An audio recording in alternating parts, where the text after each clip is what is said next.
ในซุ่มปีผ่านมารัฐบาลลาวได้เอาใจใส่และวางมาตรการทั้งระยะสั้นและระยะยาวเป็นต้นแมนการเสื่อมสารเป้าหมายการพัฒนาแบบยืนยงเข้าในแผนพัฒนาเศรษฐกิจสังคม5ปีก็คือยุทธศาสตร์การพัฒนาปี2025และวิสัยทัศน์ปี2030ตั้งหน้าปฏิบัติให้ได้แผนพัฒนาเศรษฐกิจสังคม5ปีครั้งที่9แต่ปี2021 5ปี2025ที่สภาแห่งชาติลาวได้รับรองในปี2021การจัดตั้งปฏิบัติแผนดำเนินงานอิสตันบูลว่าด้วยประเทศด้อยพัฒนาโดยมีเป้าหมายสู่สนให้สาธารณรัฐประชาธิปไตยประชาชนลาวสามารถหลุดพ้นออกจากสถานภาพด้อยพัฒนาอย่างมีความยืนยงและอย่าผ่านมาอยู่หลายท้องถิ่นของลาวได้มีการส่งเสริมและหันเอาแขนงกสิกรรมให้กลายเป็นท่าแห่งในการผลิตเป็นสินค้าหนึ่งในนั้นแม่นแขนงการปลูกยางพาราบริษัทพัฒนากสิกรรมยุนนานสร้างขึ้นในปี 1951 เพื่อปกปักรักษาและสร้างสาเขตชายแดนและพัฒนาการผลิตยางพาราซึ่งได้ประกอบส่วนสำคัญเข้าในการพัฒนาเศรษฐกิจสังคมของแขวงยุนนานในปี 1994 ได้มีการปรับปรุงหันมาขึ้นกับกลุ่มพัฒนากสิกรรมซึ่งเป็นองค์การบริหารรัฐปี 1996 ปรับปรุงสร้างตั้งเป็นกลุ่มบริษัทพัฒนากสิกรรมยุนนานจำกัดและตกมาฮอดปี 2004 ได้กลายเป็นรัฐวิสาหกิจที่สำคัญของแขวงกลุ่มบริษัทพัฒนากสิกรรมแขวงยุนนานเป็นรัฐวิสาหกิจกสิกรรมขนาดใหญ่ที่ขึ้นกับแขวงยุนนานได้พัฒนา3อุตสาหกรรมเป็นหลักคืออาหารสีเขียวทรัพยากรกสิกรรมและป่าไม้และการบริการกสิกรรมปัจจุบันมีทรัพย์สินทั้งหมด15ตื้อหยวนมีดิน667เฮกตาร์ส่วนยางพารา 33,340 เฮกตาร์พนักงานเฮ็ดเวียก 6,000 กว่าคนกลุ่มบริษัทมีสาขาบริษัทจำนวน30บริษัทดำเนินกิจการยางพาราน้ำมันพืชสากาเฟน้ำตาลหมักไม้ดอกไม้มันฝรั่งเห็ดผลิตภัณฑ์กสิกรรมภูเพียงพลังงานสะอาดการท่องเที่ยวโรงแรมการผลิตกลจักรการบริการเทคนิคกสิกรรมการค้าอิเล็กทรอนิกส์ซึ่งดำเนินอยู่ภายในแขวงยุนนานและนครหลวงปักกิ่งในตัวเมืองของแขวงอื่นๆและเขตฮ่องกงมาเก๊ากวมไปถึงประเทศลาวเมียนมาสิงคโปร์และอาหรับเมื่อเบ้าถึงยางพาราธรรมชาติถือว่าเป็นกิจการต้นต่อของกลุ่มบริษัทพัฒนากสิกรรมแขวงยุนนานมีพื้นฐานการผลิตยางพาราธรรมชาติที่ดีที่สุดในประเทศจีนปัจจุบันมีสวนยางพารา 33,340 เฮกตาร์มีโรงงานปรุงแต่งยางพารา33แห่งมีความสามารถผลิตยางพารา 500,000 ต้นต่อปีการผลิตต้นตอยางพาราแม่นได้มาตรฐานอย่างยี่ห้อยุนเซียงและจินเฟิงเป็นยี่ห้อผลิตภัณฑ์ยางพาราที่ศูนย์ซื้อขายล่วงหน้าที่นครเสียงไห้รับฮ้องเอาและมีชื่อเสียงในตลาดบริษัทได้ปฏิบัติยุทธศาสตร์การส่งออกไปต่างประเทศและการขยายพัฒนาคงเขตยางพาราธรรมชาติและนำพาประชาชนท้องถิ่นปลูกยางพาราทดแทนการปลูกฝิ่นโดยแม่นบริษัทการลงทุนยางพารายุนนานจำกัดเป็นผู้นำพาและริเริ่มในการจัดตั้งปฏิบัติท่านหลีมู่ฟางผู้อำนวยการบริษัทการลงทุนยางพารายุนนานจำกัดที่มีสำนักงานใหญ่ตั้งอยู่แขวงหลวงน้ำทาให้ฮู้ว่าเพื่อดำเนินยุทธศาสตร์การพัฒนาประเทศออกสู่ภายนอกและตอบสนองความเรียกร้องต้องการในเวียกงานลบการปลูกฝิ่นแล้วหันมาปลูกพืชกสิกรรมบริษัทการลงทุนยางพารายุนนานจำกัดจึงได้รับการสร้างตั้งขึ้นในวันที่10กุมภาพันธ์ปี 2006 ด้วยทุนจดทะเบียนเกือบ$5 ล้านสหรัฐมาฮอดปัจจุบันบริษัทได้ลงทุนรวมทั้งหมดหลายกว่า$215 ล้านสหรัฐบริษัทมีเนื้อที่ปลูกยางพารากวมเอา4แขวงภาคเหนือของลาวคือแขวงหลวงน้ำทาแขวงบ่อแก้วแขวงหลวงพะบางและแขวงสิงห์บุรีมีจำนวนทั้งหมด 5,900 กว่าเฮกตาร์พร้อมเดียวกันนั้นยังมีโรงงานปรุงแต่งยางพารา3แห่งอยู่แขวงหลวงน้ำทามีกำลังการผลิตรวม 40,000 ต้นต่อปีนับตั้งแต่บริษัทเข้ามาลงทุนอยู่แขวงหลวงน้ำทาแม้นได้รับการสนับสนุนเป็นอย่างดีจากรัฐบาลและอำนาจการปกครองท้องถิ่น ในการดำเนินโครงการ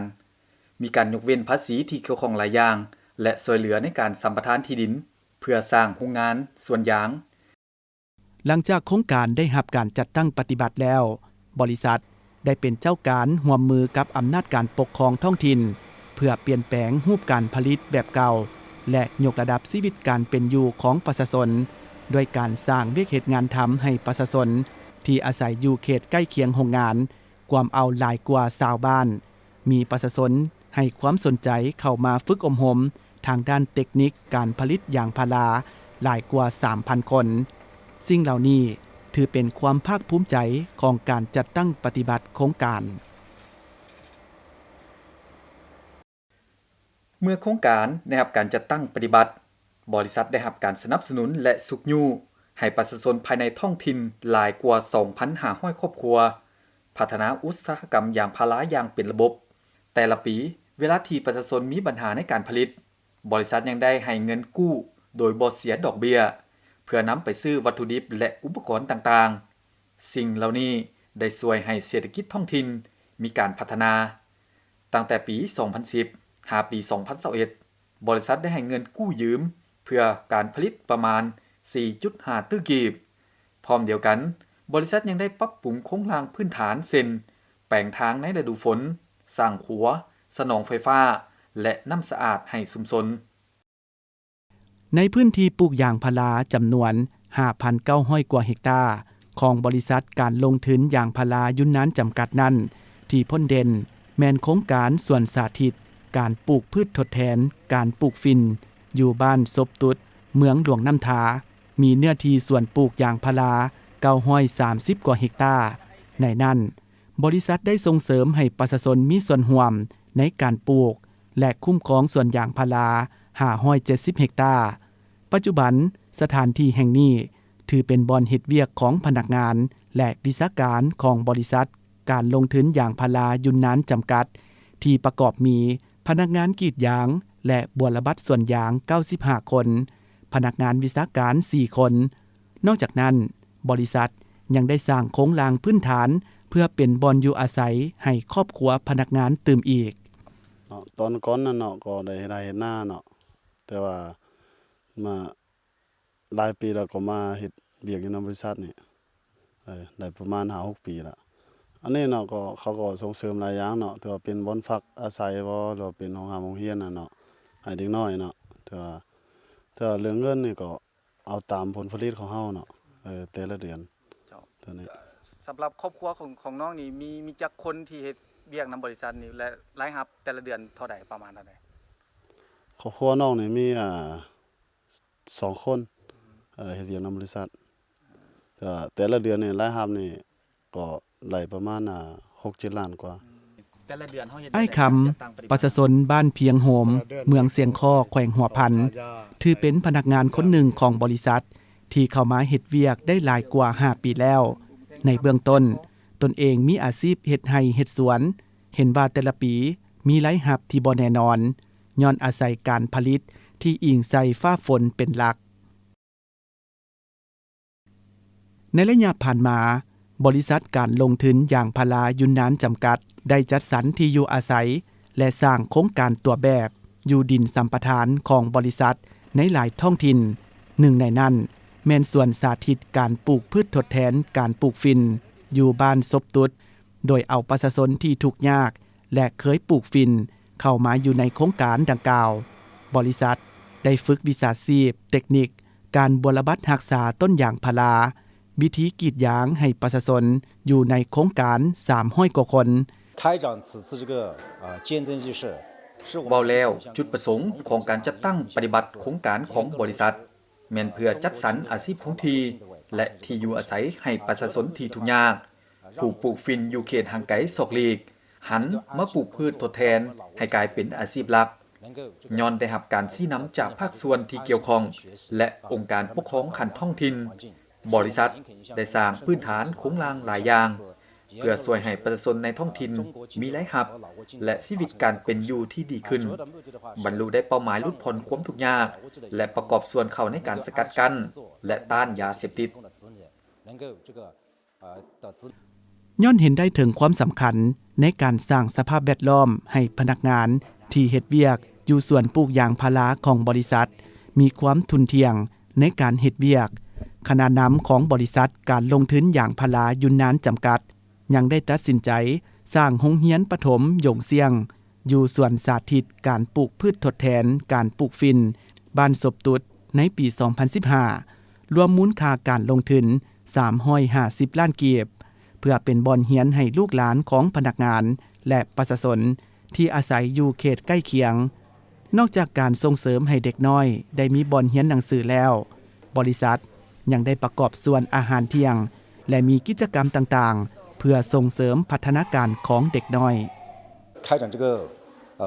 บริษัทของพวกข้าพเจ้าให้ความสำคัญในการยกระดับชีวิตการเป็นอยู่ของพนักงานและกรรมกร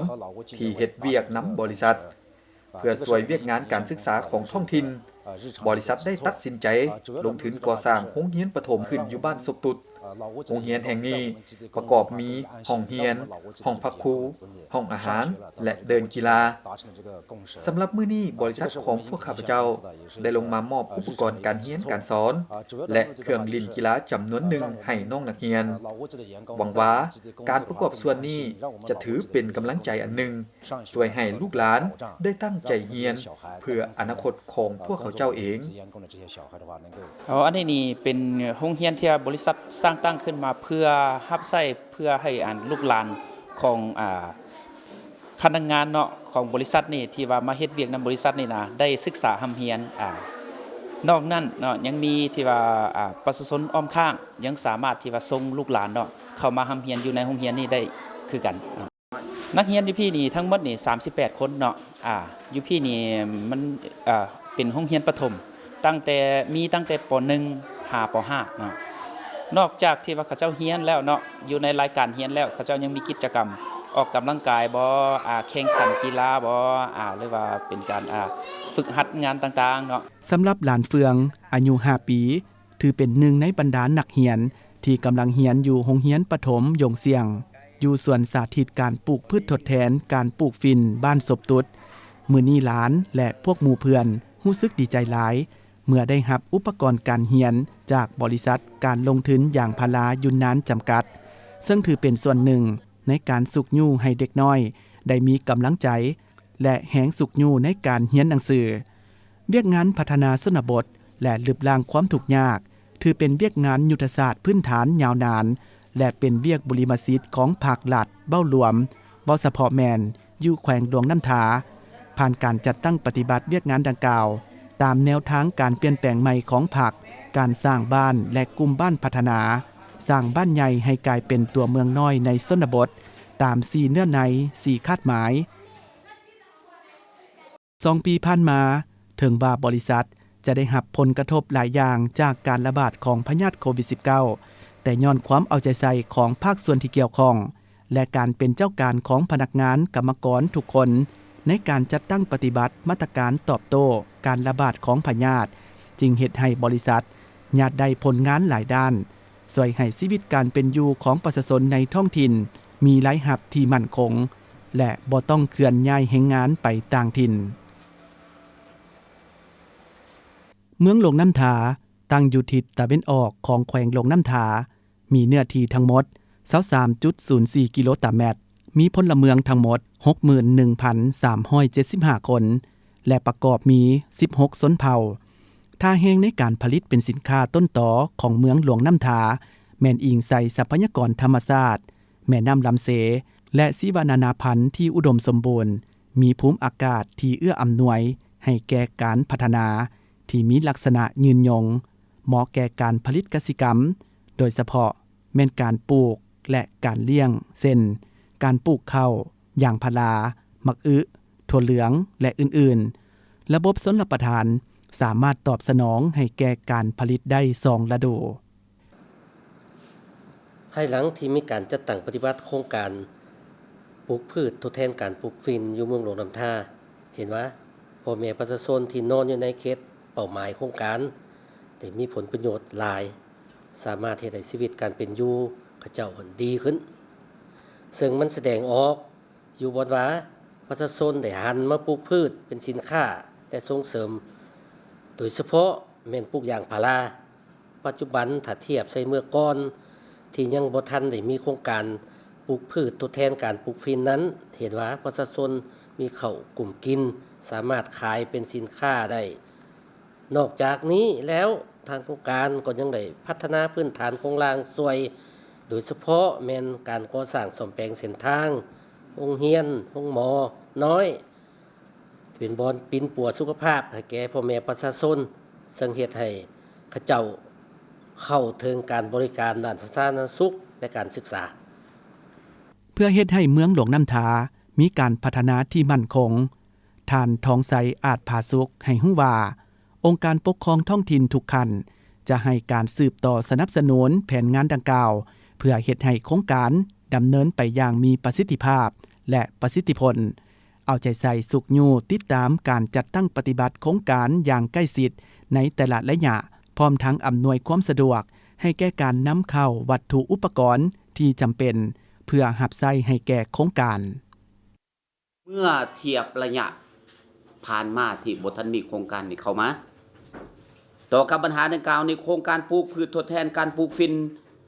ที่ให้ตัวเลขของประชาชนอยู่เขตห่างไกล2ลี้ลดผ่อนการปลูกฝิ่นนี่ 90% ได้การแก้ไขปัญหาการลักลอบปลูกฝิ่นแม่นมีเวียกใครภาคส่วนดังกล่าวนี้มีเวียกเฮ็ดงานทำสร้างรายรับ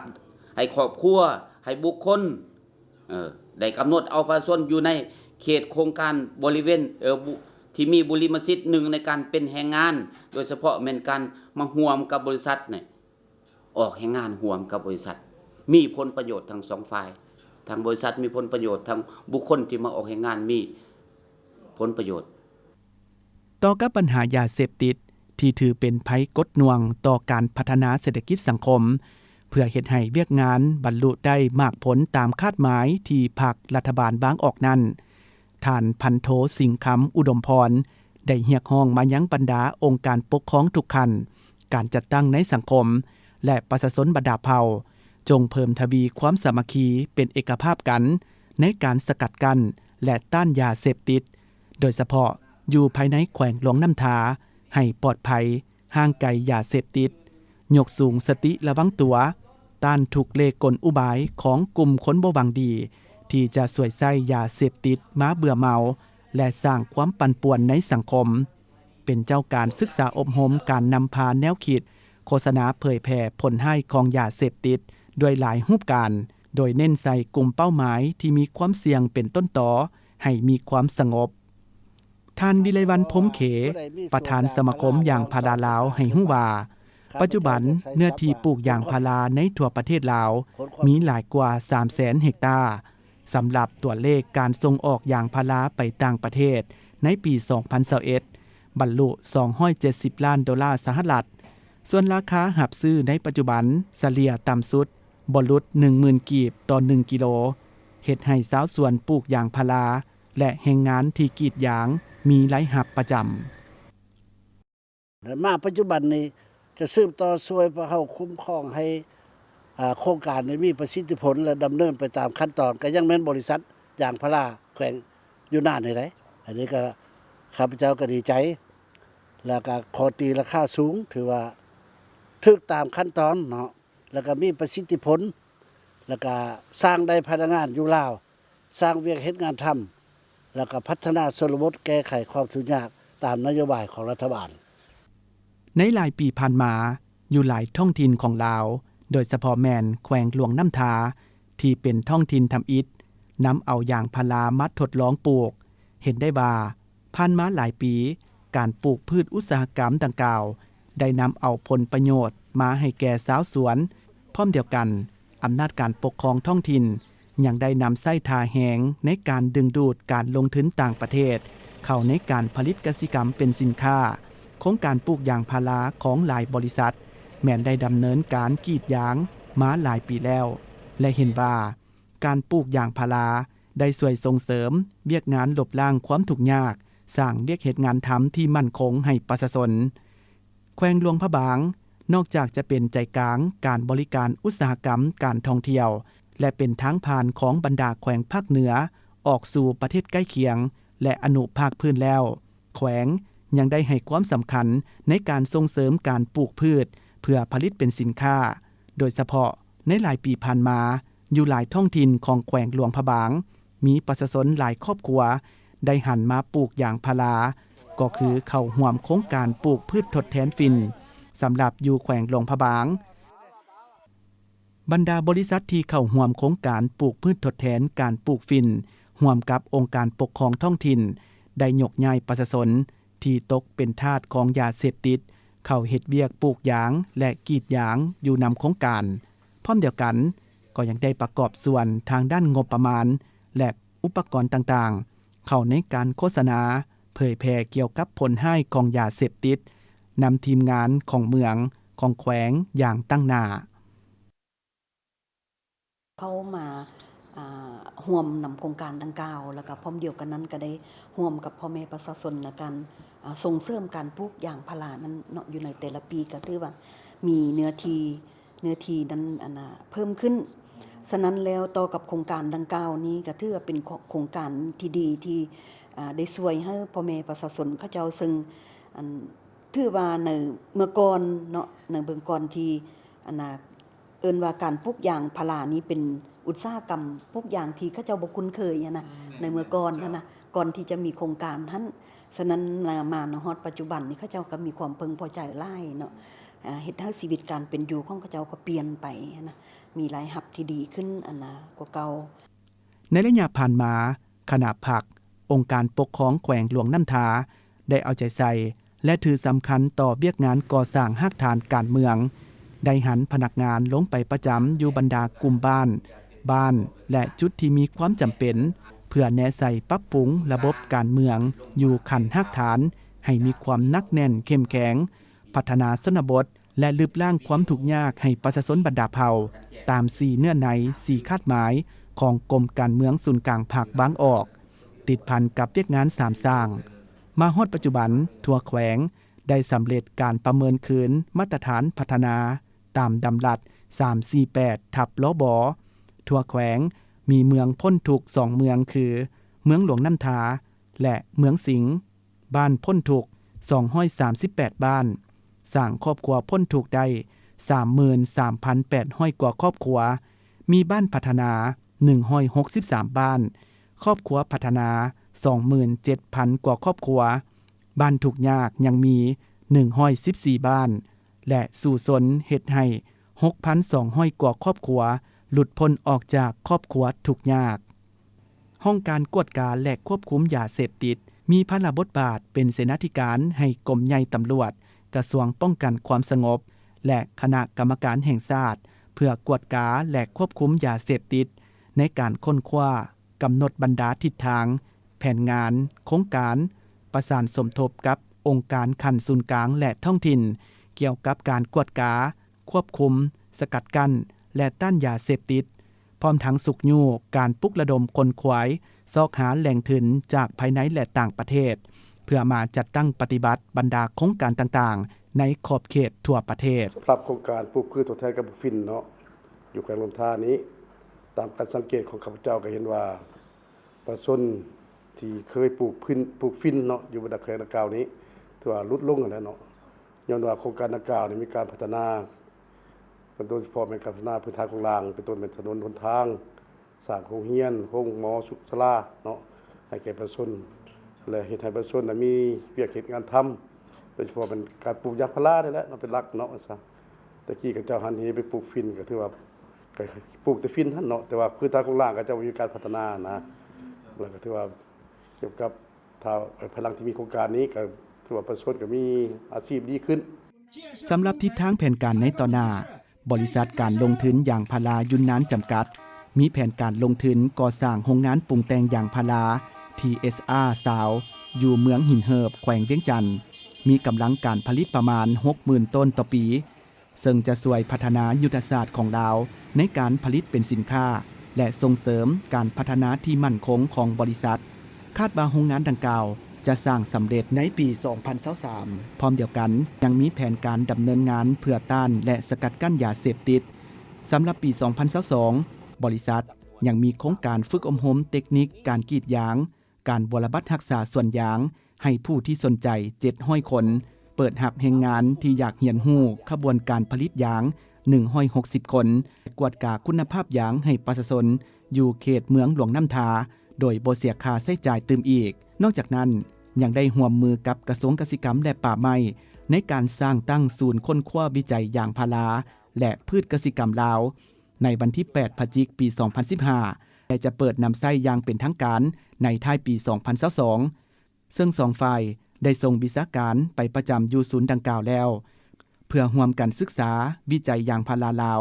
และพืชเกษตรกรรมและกักกันพืชเกษตรกรรมทั้งหมดนั้นแม่นการประกอบส่วนสุกยูพัฒนาแขนงการยางพาราอยู่ลาวติดพันกับโครงการการปลูกพืชทดแทนการปลูกฝิ่นของบริษัทเว้าเฉพาะแม่นการยกระดับชีวิตการเป็นอยู่ของพ่อแม่ประชาชนลาวบรรดาเผ่าให้ดีขึ้นโดยการสร้างเวียกเหตุงานทำให้ประชาชนในพื้นที่ด้วยการปลูกและผลิตยางพาราที่เป็นทาแหงกลายเป็นสินค้าส่งออกให้กว้างขวางยิ่งขึ้นเพื่อตอบสนองความต้องการของตลาดทั้งภายในและต่างประเทศกลายเป็นไม้งัดที่สำคัญให้แก่การพัฒนาเศรษฐกิจสังคมของสาธารณรัฐประชาธิปไตยประชาชนลาวให้เจริญรุ่งเรืองยิ่งขึ้น